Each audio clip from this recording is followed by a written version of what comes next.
अस्सलाम वालेकुम प्यारे स्टूडेंट, मेरा नाम टीचर मोहम्मद शालमान है और आज हम डिस्कस करेंगे मास्टर प्लान के हवाले से, क्योंकि हमने पहले यूनिसेलुलर एंड कॉलोनी सेलुलर के एग्जांपल देख लिए थे और आज हम मल्टी सेलुलर के एग्जांपल को देखेंगे जिसमें मास्टर प्लान है। मास्टर प्लान क्या है? मास्टर प्लान को उर्दू में कहा जाता है जिसकी मीनिंग है सरसों का पौधा। सरसों का पौधा क्यों कहा जाता है? Because it is cultivate in winter season, यानी कि ये विंटर सीजन में क्रॉप किया जाता है। ठीक है ना। मास्टर प्लान को, जो मास्टर प्लान को सरसों भी कहा जाता है, इसका साइंटिफिक नेम है brassica campus. Brassica campus, brassica was taken from genus, ये जीनस से निकला हुआ है, and campus taken from species. क्यों? क्योंकि ये एक साइंटिफिक नेम है जो कैरोलियस लिनियस साइंटिस्ट ने दिया था। ठीक है नहीं, कैरोलियस साइंटिफिक ने क्यों साइंटिफिक नेम दिया? क्योंकि जो जो बायो में जो भी चीज़ आती हैं, पार्ट्स आते हैं, डिफरेंट पार्ट्स आते हैं, उसके जो बहुत सारे मुख्तलिफ कंट्री में मुख्तलिफ नाम लिए जाते थे।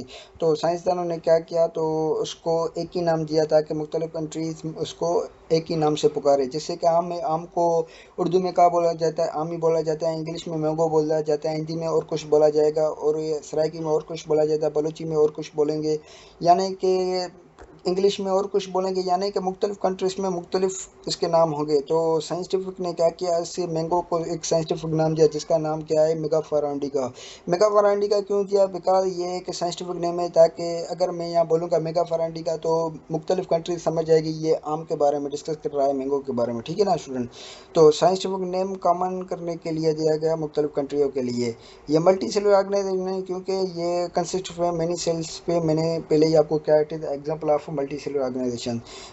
ठीक है। तो प्लांट्स, यानी कि मास्टर प्लांट की जो हाइट है 1.5 मीटर है। ठीक है। ये विंटर सीजन में क्रॉप होता है। ठीक ना। जलेबल, यानी कि मास्टर प्लांट के जो प्लांट होता है ना, ईच प्लांट के दो पार्ट्स होते हैं, एक के रिप्रोडक्शन पार्ट होता है, एक वेजिटेटिव पार्ट होता है।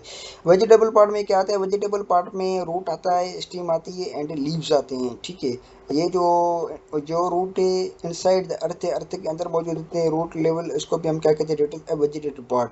जो ज़मीन से बाहर जो स्टीम होती है उसको भी हम क्या कहते हैं? डेट इज वेजिटेटिव पार्ट में आती है, और जो लीव भी होते हैं वो भी वेजिटेटिव पार्ट में आते हैं। एक और पार्ट होता है जिसको हम रिप्रोडक्शन पढ़ते हैं, उसमें क्या आते हैं? फ्लावर।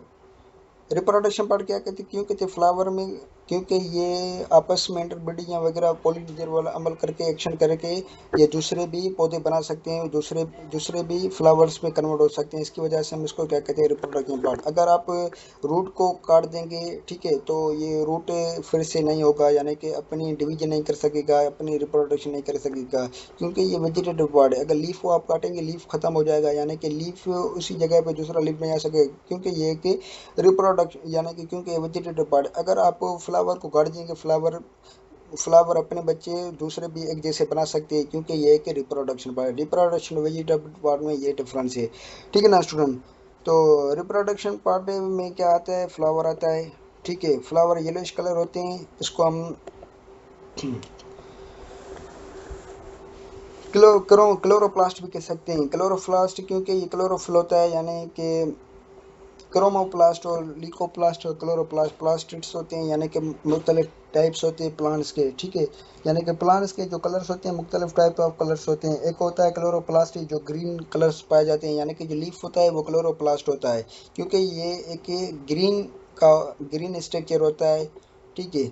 इसकी वजह से हम इसको कहते हैं क्लोरोप्लास्ट। एक होता है क्रोमोप्लास्ट। क्रोमोप्लास्ट होता है वो पार्ट जिसके अंदर कलर्स पाए जाएं, जैसे कि फ्लावर, फ्लावर कौन सा पार्ट है? ये क्रोमोप्लास्ट है। और लीकोप्लास्ट होता है, लीकोप्लास्ट किसको कहा जाता है? लीकोप्लास्ट मीन्स कलरलेस, जिसके अंदर कलर ही ना हो, उसकी वजह से हम इसको क्या कहते हैं? लीकोप्लास्ट कहते हैं। तो डेट्स यहाँ तक मास्टर प्लान मैंने आपको डिस्कस एक एक्सप्लेन तौर पर पढ़वाया। एक मैं आपको ग्राफ बना दूं। जो प्लांट होती है ना, plant the level of plant होती है, वो दो तरह की प्लांट की लेवल होती है। एक वेजिटेटिव पार्ट होता है, एक रिप्रोडक्टिव पार्ट होता है। ठीक है। वेजिटेटिव पार्ट में क्या क्या आते हैं? वेजिटेटिव पार्ट में आपको आते हैं, अल्लाह आपको ने दे, लीफ आता है, प्लस स्टीम आती है, प्लस रूट आ जाए। ठीक है ना। और रिप्रोडक्शन पार्ट में ओनली कम फ्लावर। फ्लावर कौन से? रिप्रोडक्शन। री मीन्स अगेन। अगेन क्यों बोलते हैं? बिकॉज ये जो एक एक्शन होता है, ये जो वर्क होता है वो री होता है, अगेन अगेन होता है। जैसे कि बच्चे, जैसे कि मेल और फीमेल आपस में इंटरब्रीडिंग होती है, उसके बच्चे बताते हैं, वो भी बड़े होकर शादी करेंगे, आपस में इंटरब्रीडिंग करके उसके भी बच्चे होंगे, यानी कि ये फर्टालिटी अमल होता है, ये चलता रहेगा कारवां। ठीक है ना, यानी कि ये कारवां चलता रहता है। इसकी वजह से हम इसको क्या कहते हैं, इट इज रिप्रोडक्टर, यानी कि रिप्रोड्यूशन होती है, यानी कि रिप्रोड्यूस, इसकी वजह से हम इसको कहते हैं रिप्रोडक्शन पार्ट, फ्लावर को। और ये वेजिटेटिव पार्ट है। ये आपको मुकम्मल तौर पर समझ में आया होगा। ठीक है ना स्टूडेंट, आज का लेक्चर यहाँ कंप्लीट होने जा रहा है। स्टूडेंट आप इस लेक्चर को लाइक भी करो, शेयर भी करो और सब्सक्राइब भी करो, ताकि जो इसको शेयर भी करें, क्योंकि जो मुख्तलिफ स्टूडेंट या वो देख सकें और उसमें से नॉलेज गेन कर सकें।